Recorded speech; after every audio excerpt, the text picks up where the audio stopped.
आज हम करेंगे स्टैक एप्लीकेशंस में इनफिक्स टू पोस्टफिक्स कन्वर्जन आप कैसे करते हो। ठीक है।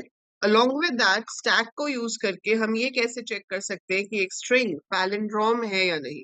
ठीक है। So these are the two applications of stack. इससे पहले दो एप्लीकेशंस हम कर चुके हैं, that was parenthesis matching and converting your infix to postfix notation. ठीक है। सो इनफिक्स टू पोस्टफिक्स आपने कर लिया है। इनफिक्स टू प्रीफिक्स मैं आपको आज बता दूंगी कैसे करते हैं। That's very basic logic in that. Almost postfix वाला logic ही use होता है, but we'll be discussing how to use it. And we will be doing these two questions. तो चलो पहले वाले से शुरू करते हैं। तो कोई सा भी क्वेश्चन शुरू करने के लिए सबसे पहले मुझे चाहिए मेरा स्टैक, है ना। स्टैक होगा, ठीक है। स्टैक होगा तभी तो आप काम करोगे ना उसके ऊपर। तो हम स्टैक के लिए क्या कर लेते हैं, गिटहब से अपना स्टैक वाला कोड उठा लेते हैं। ठीक है, बिकॉज हम ऑनलाइन कंपाइलर में यूज कर रहे हैं। सो हमने गिटहब पे साथ साथ अपनी सारी फाइल्स सेव की हुई है, right. So data structures in C++ वाला ये है हमारी, ठीक है। और इसमें हमारी ये है स्टैक एरे वाली फाइल, और इनफिक्स टू पोस्टफिक्स वाला प्रोग्राम भी है इसमें। वीडियो इज ऑफ, अच्छा let me turn it on.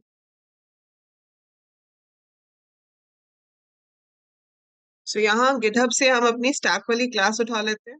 ठीक है। हमने यहाँ पे क्या किया है, स्टैक लिया है एक 10 साइज का, वो आप किसी भी साइज का ले सकते हो, that is totally up to you.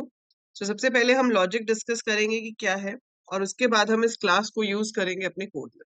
So before we actually use the code, we need to see कि पोस्टफिक्स इक्वेशन को इवैल्यूएट करने का लॉजिक क्या है। How do you evaluate a postfix notation, evaluation होगी कैसे। देखो, आपको जब पोस्टफिक्स नोटेशन दी जाएगी, ठीक है, you given a postfix notation, और आपको कहा जा रहा है कि उसका सॉल्यूशन निकालो। लेट्स से पोस्टफिक्स नोटेशन में है 3 7 multiply 8 4 plus and then I have another plus. ठीक है। How will I solve it.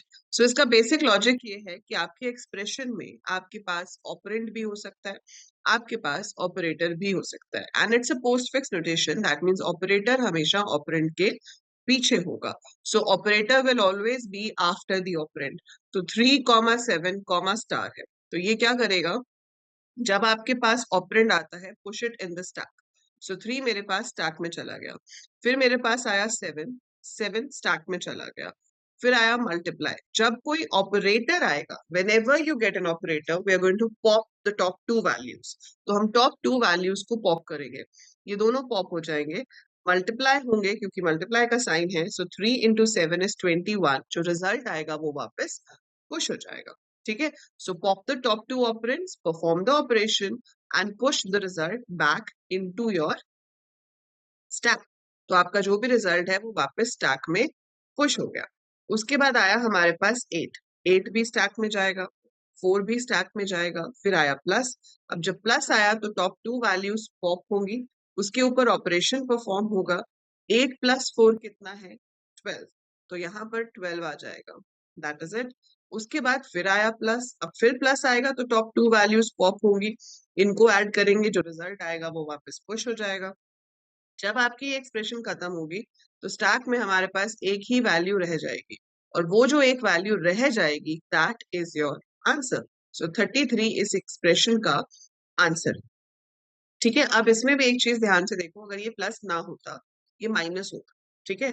यहाँ पर प्लस ना होता, माइनस होता, तो आप किसको माइनस करते, 21 में से 12 को माइनस करते या 12 में से 21 को करते, कौन सी वैल्यू में से कौन सी वैल्यू सब्ट्रैक्ट होती।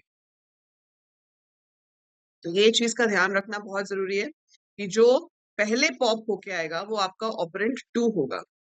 सो ऑपरेंड 2 पहले पॉप होगा, ऑपरेंड 1 बाद में पॉप होगा, है ना।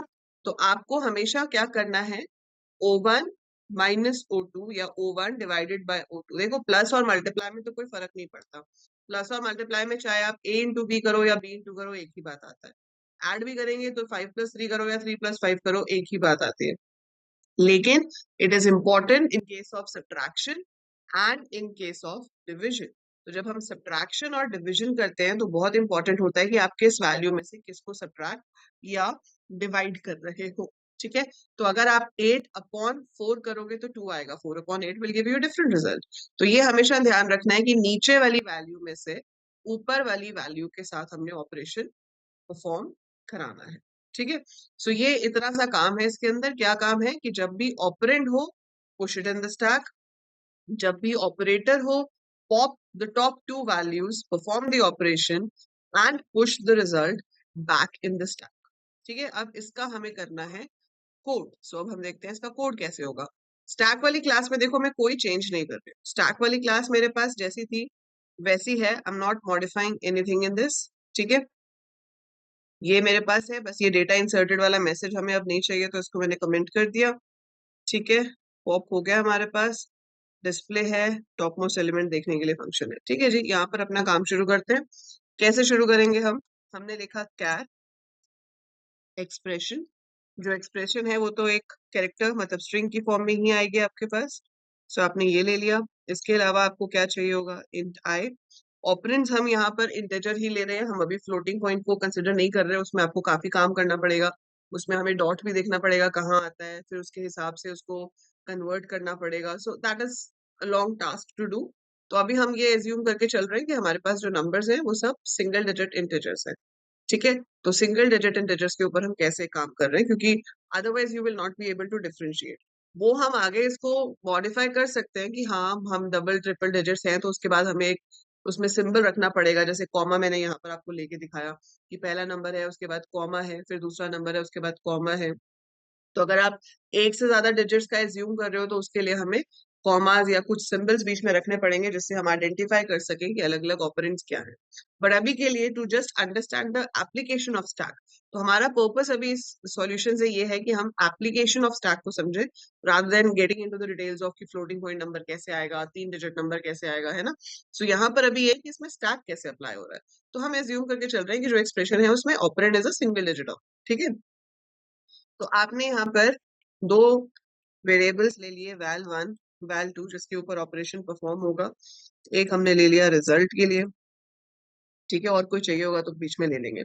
फिर हमने यहाँ पर यूजर को बोला कि एंटर दी, पहले स्टैक भी ले लेते हैं। एक हमने ले लिया यहाँ पे स्टैक। फिर हमने यहाँ पे यूजर को बोला कि enter the postfix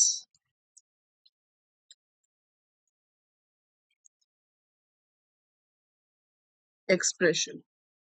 so user आपको पोस्टफिक्स एक्सप्रेशन इनपुट करके देगा जो कि हमारे पास इसमें आ गई। ठीक है, अब हमें इसके एक एक कैरेक्टर को स्कैन करना है। एक एक कैरेक्टर को स्कैन करने के लिए आप कैसे करोगे? आप शुरू करोगे i is equal to 0, i is equal to 0, expression i not equal to null, i plus plus. ठीक है, i इज इक्वल टू 0, जब तक हम नल पे नहीं आ जाते तब तक क्या करना है हमें? तब तक हमें चेक करना है। क्या चेक करना है? कि वो ऑपरेंड है या ऑपरेटर है। तो अगर तो डिजिट है तो वो ऑपरेंड है, और अगर डिजिट नहीं है तो वो ऑपरेटर है। सिंपल सी चीज है हमारे पास। ठीक है, तो हम यहाँ पर एक काम ये भी कर सकते हैं, या तो हम जैसे हमने कन्वर्जन के टाइम पे कंडीशन लगाई थी वो भी लगा सकते हैं कि अगर तो एक्सप्रेशन आए मल्टीप्लाई है या फिर। ठीक है, अब मैं इसी को ही बार बार लिखना है मुझे, तो I copy it and I paste it. ठीक है, या तो एक्सप्रेशन आए मल्टीप्लाई है, या फिर डिवाइड है, या फिर प्लस है, या माइनस है। तो मैं ये लेके चल रही हूँ कि भाई प्लस माइनस मल्टीप्लाई डिवाइड चार ही ऑपरेटर्स है। अगर इन चारों में से कोई भी ऑपरेटर है तो क्या करो? तो पॉप करो। पहले कौन सी वैल्यू पॉप होगी? 2, क्योंकि पहले सेकेंड ऑपरेंड पॉप होके आता है। तो हमने यहाँ पे जो ऑब्जेक्ट लिया है स्टैक का, उसके साथ हम कॉल कर लेंगे एस डॉट पॉप। फिर हम क्या करेंगे? Val one is equal to s dot pop, and दो वैल्यूज पॉप करने के बाद अब आपको इसके ऊपर ऑपरेशन परफॉर्म करना है। अब ऑपरेशन मुझे क्या पता, मैंने तो ऊपर चार का कंडीशन दिया है कि भाई मल्टीप्लाई है, डिवाइड है, प्लस है, माइनस है, जो भी है यहाँ आ जाओ। ठीक है, अब वो यहाँ तो आ गया, लेकिन रिजल्ट क्या कैलकुलेट होगा वो तो फिर से एक्सप्रेशन पे ही डिपेंड करेगा ना। तो हम चेक करेंगे कि एक्सप्रेशन आए अगर तो मल्टीप्लाई है तो आपका रिजल्ट क्या होना चाहिए। तो आपका रिजल्ट होना चाहिए val one multiplied by val two, है ना। Similar way I have to check the other three conditions, और हम अपना ब्रह्मास्त्र का इस्तेमाल करते हुए अपना control C and control V को प्रेस कर देंगे। ठीक है जी, हम आ गए यहाँ पर। अब ये जो स्टार है ये हो जाएगा स्लैश, और यहाँ पर भी स्लैश। ऐसे ही आपका यहाँ पर आप इसको करेंगे प्लस, और यहाँ पर भी करेंगे प्लस, यहाँ पर होगा आपका माइनस, और यहाँ पर भी हो जाएगा माइनस। ठीक है, so we have multiply, divide, plus, minus. So we have it all over here. जो भी रिजल्ट आपके पास आया हो चारों में से, वट एवर रिजल्ट, चारों में से जहां पे भी ट्रू हुआ हो, जो भी रिजल्ट आया वो आपको स्टैक में वापस पुश करना है। तो आप कॉल कर देंगे एस डॉट पुश, और जो भी हमारा रिजल्ट है उसको हम स्टैक में डलवा देंगे। ठीक है जी, सो एस डॉट पुश रिजल्ट, इससे आपके पास जो रिजल्ट था वो स्टैक में चला गया। ठीक है, सो स्टैक में मेरे पास वैल्यू चली गई है, दैट इज इट। ये तब हो रहा है जब हमारे पास ऑपरेटर था। लेकिन अगर हमारे पास ऑपरेंड है, तो ऑपरेटर नहीं है तो हम एज्यूम करके चल रहे हैं कि यूजर ने बहुत सही इनपुट दिया है, गलत इनपुट नहीं है, तो या तो ऑपरेटर होगा या ऑपरेंड होगा। अब ऑपरेंड है, ऑपरेंड है तो डायरेक्टली स्टैक में पुश होना चाहिए। तो S dot push expression I. ठीक है, तो हमने इसको डायरेक्टली पुश करा दिया और कोई काम नहीं करना है। जब हम इससे बाहर आ जाएंगे तो स्टैक में एक ही वैल्यू बची होगी, और वो जो वैल्यू है वो आपका रिजल्ट है। तो उसको आप प्रिंट करना चाहते हो तो आपने लिख दिया रिजल्ट इज परसेंटेज डी। मैं यहीं पे ही कॉल कर सकती हूँ एस डॉट पॉप। तो जो टॉप मोस्ट वैल्यू है वो उसको पॉप भी कर देगा और शो भी कर देगा। आप अगर यहाँ पीक करते तो भी सेम ही रिजल्ट आता। ठीक है, now we want to execute this code. अब हम इसको चलाकर देखना चाहते हैं कि रिजल्ट क्या आएगा। पर आप एक चीज सोचो कि जो आपने एक्सप्रेशन इनपुट की है ना, वो तो कैरेक्टर्स की फॉर्म में की है। अगर मैं एक अल्फा, मतलब अगर मैं एक कैरेक्टर 5 को इंटीजर स्टैक में पुश कराऊंगी, तो क्या वो 5 पुश करेगा? क्या वो 5 पुश करेगा? अगर मैं एक कैरेक्टर 5 को इंटीजर स्टैक में पुश कराऊंगी, विल इट पुश 5? नो, क्योंकि 5 की स्काई वैल्यू होती है ना। अगर मैंने यहाँ पे सिर्फ 6 5 प्लस भी लिखा तो रिजल्ट आ रहा है 107। वाई 107? क्योंकि जब आपने 6 को स्टैक में पुश किया तो हमारे पास 48 की स्काई वैल्यू होती है 0, 49 हो गया 1, है ना।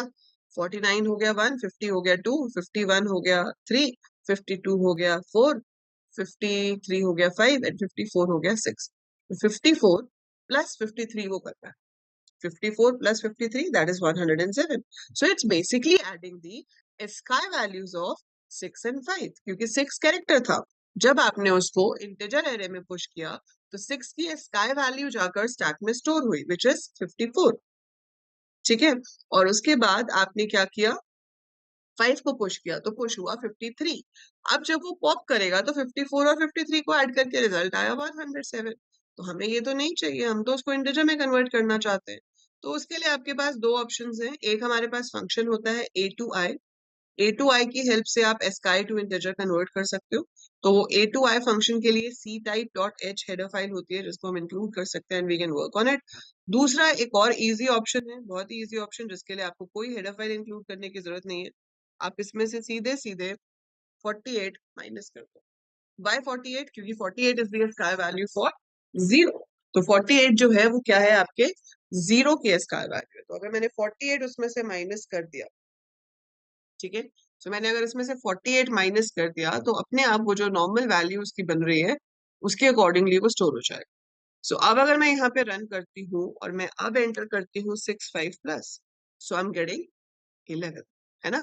सो अब मेरे पास रिजल्ट बिल्कुल सही आ रहा है। तो अब आप अपनी जो मर्जी एक्सप्रेशन एंटर कर लो। लाइक आपने एंटर किया 5 9 multiply which is 45, then I enter 4 5 multiply which is 20, and then I put minus, so my answer is 25। ठीक है, तो अब आप कोई भी पोस्ट फिक्स एक्सप्रेशन इनपुट करो, बदले में वो आपको उसकी कैलकुलेट करके जो रिजल्ट है वो दिखा देगा। ठीक है, so this is our program for that. और अगर आप ये प्रोग्राम, वैसे तो मैं कहूंगी कि आपने लॉजिक समझ लिया है, प्रोग्राम देख लिया है, तो खुद से बनाओ। ठीक है, you understood the logic, so you should write it of your own. But अगर कहीं फंस जाते हो, नहीं हो रहा है, तो आपके पास गिटहब रिपॉजिटरी तो है ही, आप जाइए इस पे। ठीक है, गिटहब रिपॉजिटरी पे जाइए और यहाँ से जाकर आप अपना जो प्रोग्राम है वो डाउनलोड कर सकते हैं। तो ये रहा आपका code. Name of the file is evaluate underscore postfix dot cpp. So that's our file. We commit the changes. ठीक है। If you want to collaborate, मैंने आपको बोला था कि मुझे अपनी वो भेज देना GitHub ID. ठीक है। If you want to collaborate means you want to put some codes in it and you know work on the library. So you can just send me your GitHub ID on WhatsApp. I'll add you as a collaborator. ठीक है। सो ये आपका आ गया evaluation of postfix. Infix to postfix यहाँ पर है और ये आपकी नॉर्मल स्टैक एरे की एप्लीकेशन है। If you have made the parenthesis वाला प्रोग्राम तो वो आप यहाँ ऐड कर सकते हो। ठीक है। हमने बनाया था बट समहाउ ऐड नहीं किया, कोई नहीं। अच्छा, नेक्स्ट हमारे पास क्या है अब, conversion of infix to prefix. अब इनफिक्स से प्रीफिक्स करना हो ना तो बहुत सिंपल है। इनफिक्स टू प्रीफिक्स में आपको क्या करना है, आपको जो इनफिक्स एक्सप्रेशन इनपुट होगी ना, आई शो यू कैसे हो सकता है। देखो हमारे पास बहुत सिंपल होता है, वैसे तो प्रीफिक्स का अलग लॉजिक ही नहीं है आपके पास। इनफिक्स टू प्रीफिक्स निकालने के लिए एक बहुत ही सिंपल सा कंसेप्ट है कि जब हमें एक्सप्रेशन दी जाएगी